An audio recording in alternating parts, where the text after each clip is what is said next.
Gipergidroz, ya'ni qo'l, kafti, oyoq va qo'ltiq osti terlashi kuzatiladi. Buni hamma o'ylaydi, faqat yozda bu narsa bo'ladi deb o'ylashadi. Bu lekin noto'g'ri. Kimlardadir qishi bilan, ya'ni sovug'da ham, issiqda ham bu kasallik bezovta qiladi.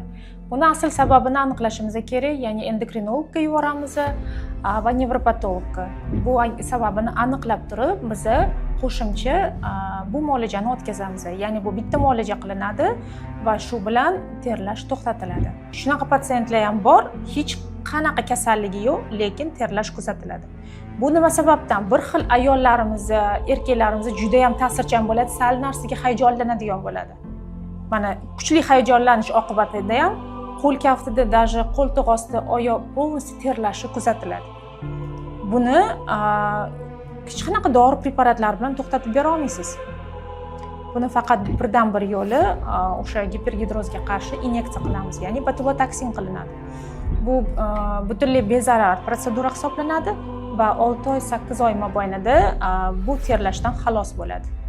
Jonzot borki, hammasidan ter ajraladi. Bu apokrin bezini hisobiga ter ajralishi kuzatiladi. Bu normal holat.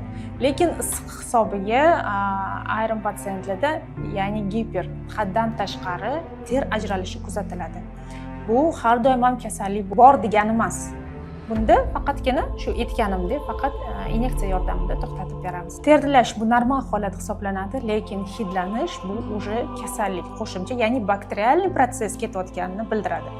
Ya'ni biz bunda terlash yo'qotib turib, hidlanishni davolab beramiz.